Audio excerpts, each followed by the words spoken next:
Bismillahirrahmanirrahim. Rabbi shrah li sadri wa yassir li amri wahlul 'uqdatam min lisani yafqahu qawli.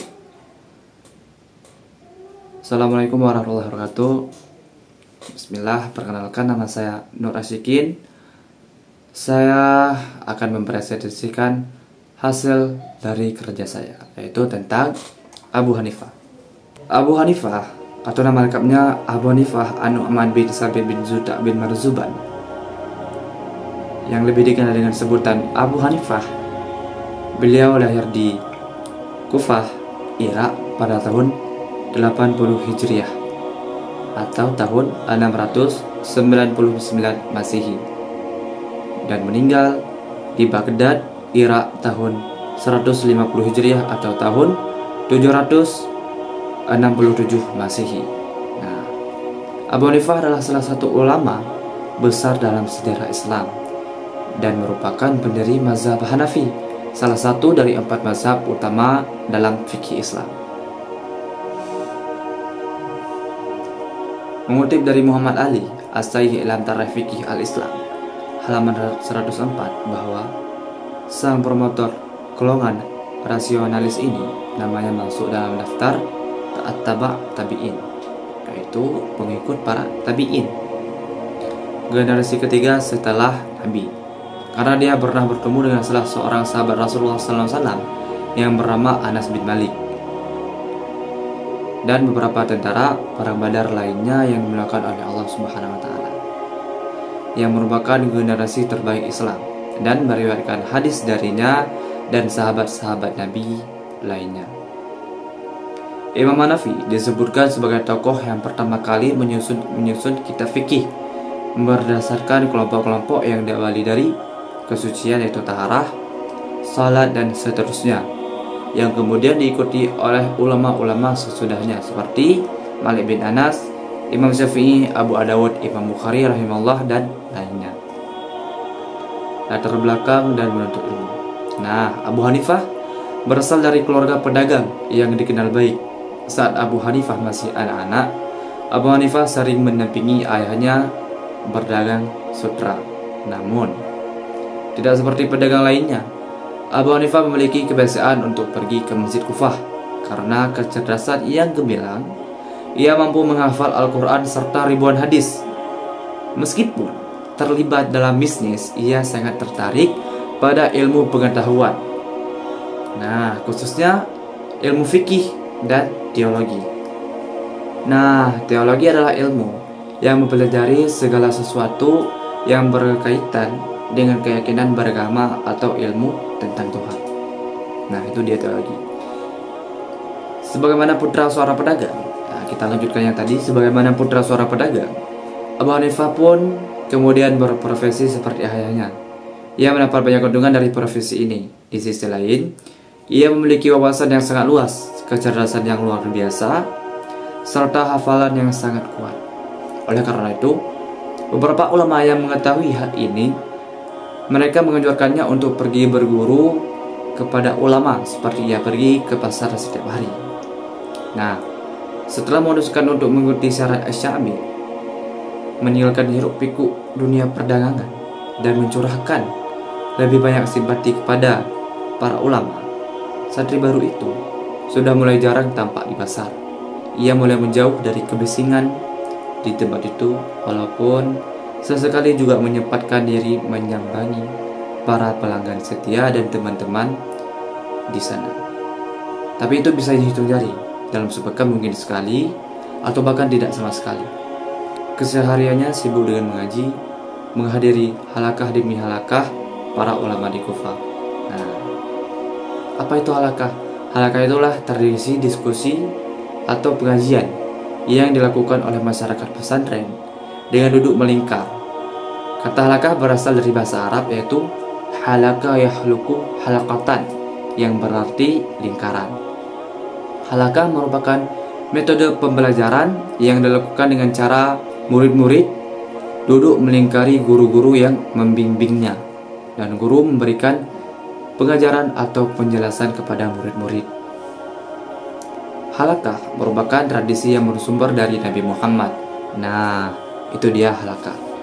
Pada masa Abu Hanifah menuntut ilmu, Irak termasuk Kufah disibukkan dengan 3 halakah keilmuan.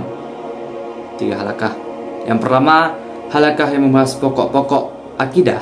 Yang kedua, halakah yang membahas tentang hadis Rasulullah, metode dan proses pengumpulannya dari berbagai negara, serta pembahasan dari perawi dan kemungkinan diterima atau tidaknya pribadi dan riwayat mereka.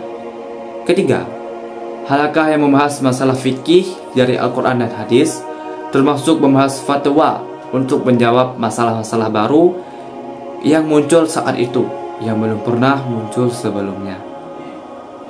Abu Hanifah melibatkan diri dalam dialog tentang ilmu kalam, tauhid, dan metafisika, menghadiri kajian hadis dan periwayatannya, sehingga ia mempunyai andil yang besar dalam bidang ini. Setelah Abu Hanifah menjelajahi bidang-bidang keilmuan secara mendalam, ia memilih bidang fikih sebagai konsentrasi kajiannya atau titik fokus dari kajiannya. Ia mulai mempelajari berbagai permasalahan fikih dengan cara berguru kepada salah satu syekh ternama di Kufah, yaitu Hammad bin Abi Sulaiman. Ia terus menimba ilmu darinya hingga selesai. Sementara Kufah saat itu menjadi tempat domisili bagi ulama fikih Irak. Abu Hanifah sangat antusias dalam menghadiri dan menyertai gurunya. Hanya saja ia terkenal sebagai murid yang banyak bertanya dan berdebat, serta bersikeras untuk mempertahankan opininya atau pendapatnya. Terkadang menjadikan syekh kesal padanya.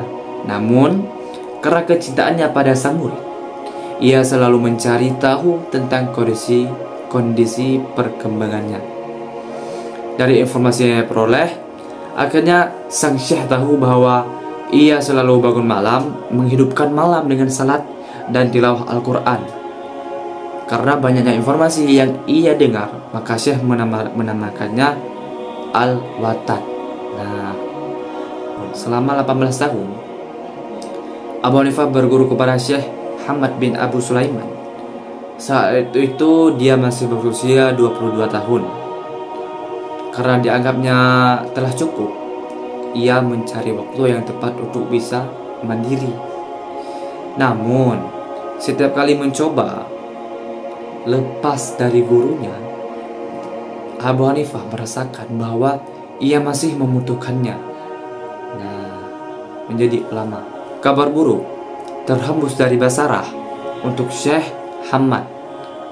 Nah, gurunya Abu Hanifah, seorang keluarga dekatnya, telah wafat, sementara ia menjadi salah satu ahli warisnya.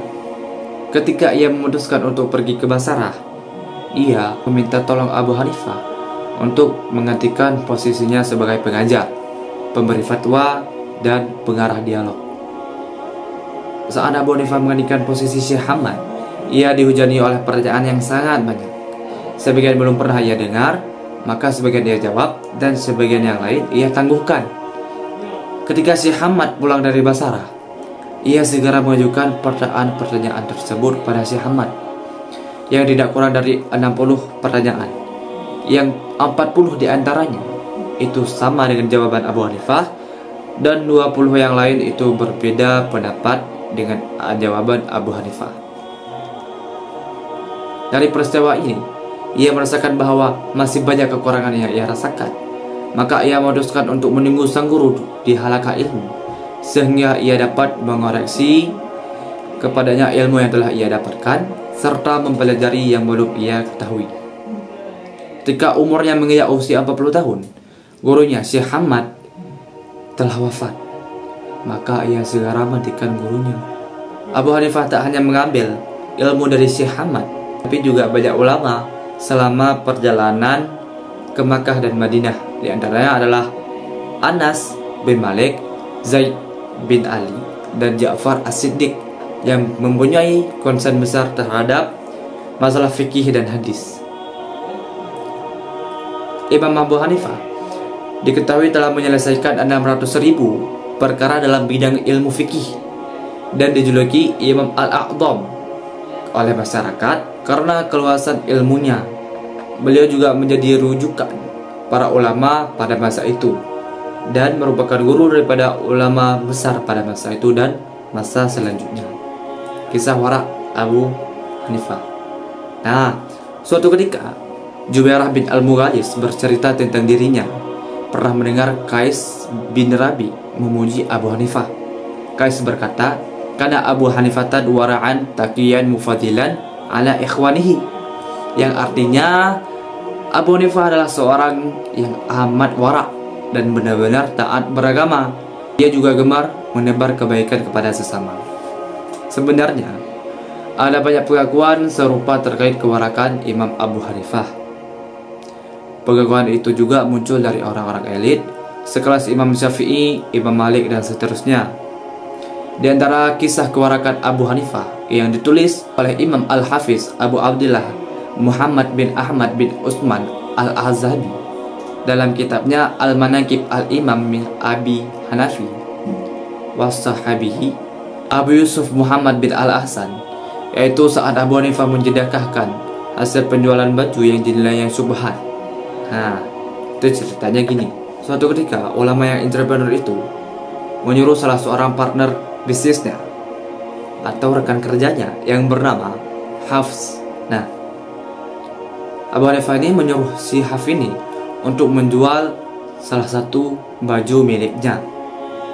Namun, baju miliknya ini tidak utuh, yakni memiliki cacat.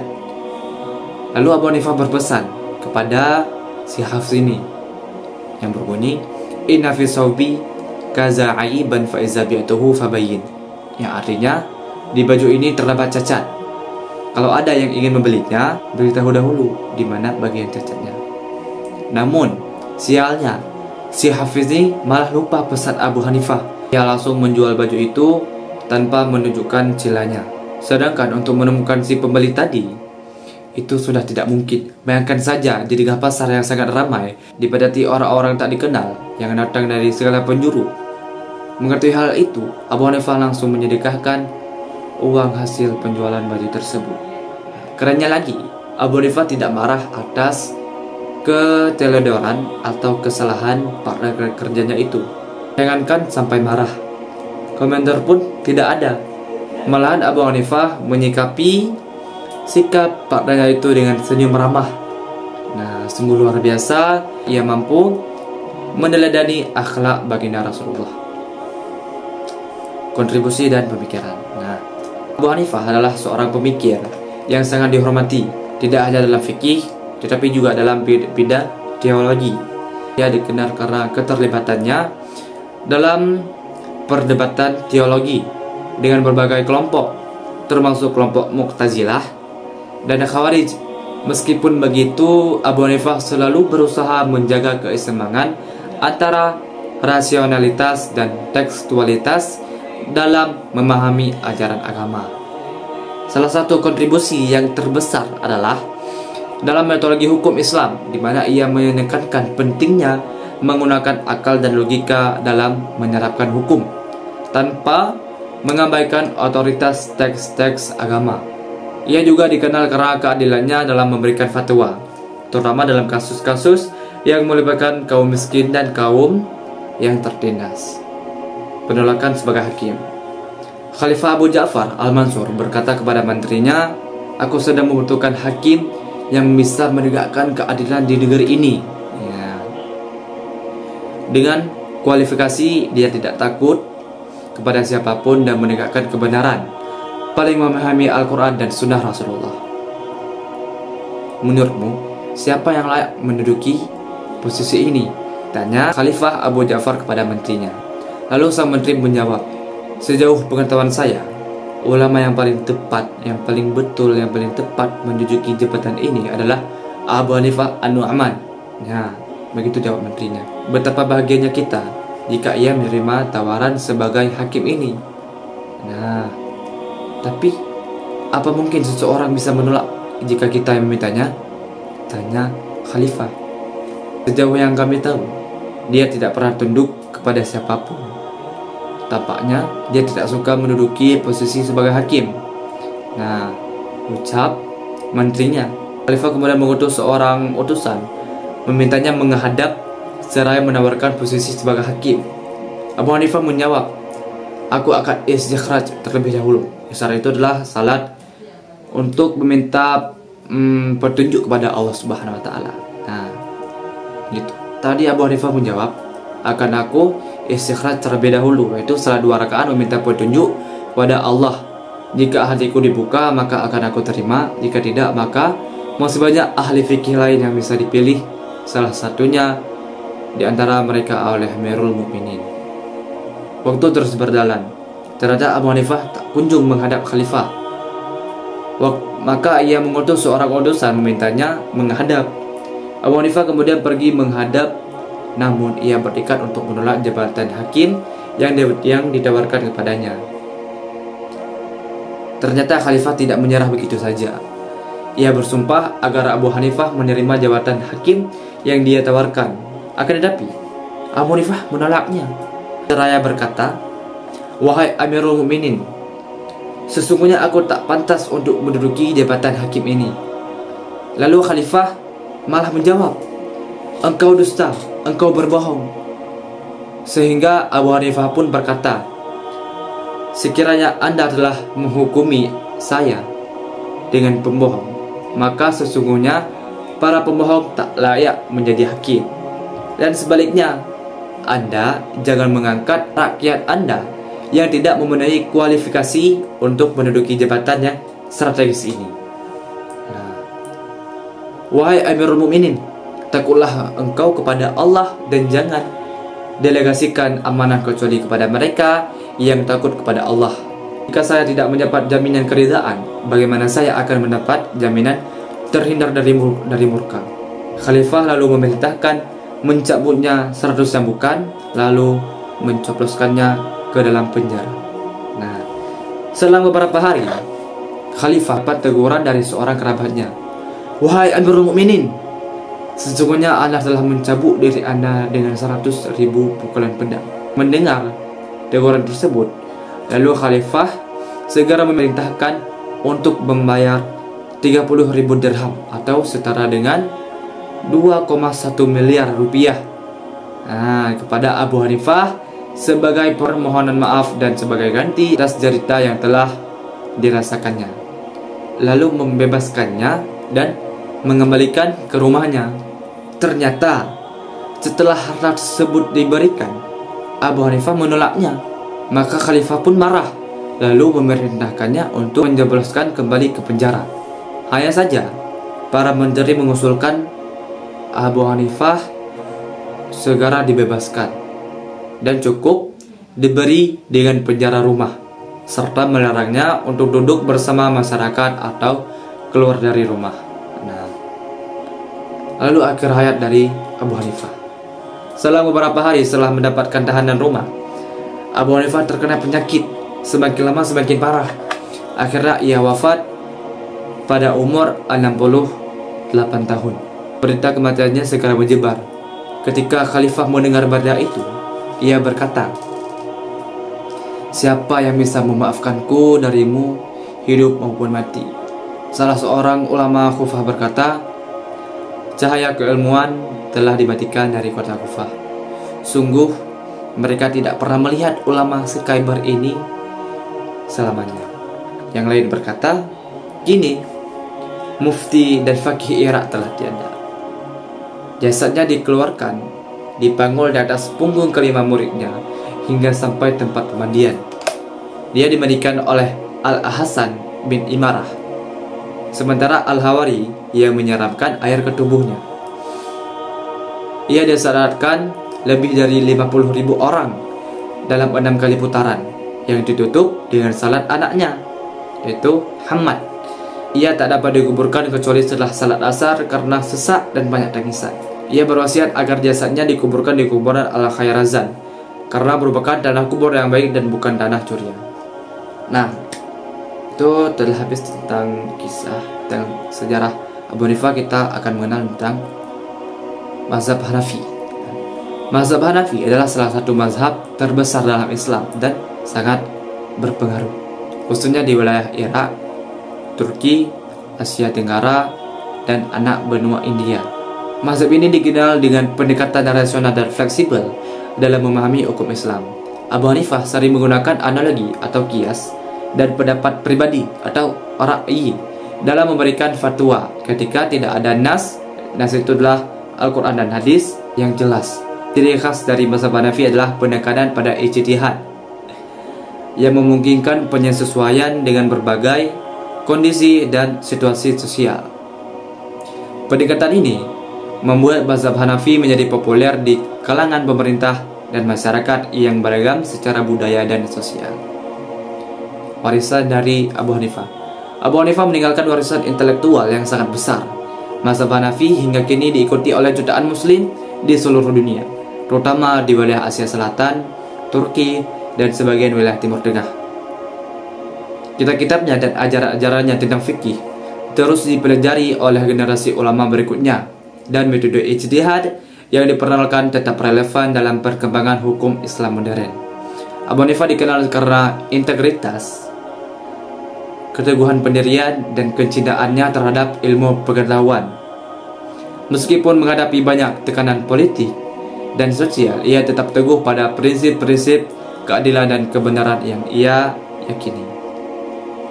Nah, sekian presentasi dari saya. Semoga presentasi saya ini dapat bermanfaat bagi orang lain. Wassalamualaikum warahmatullahi wabarakatuh.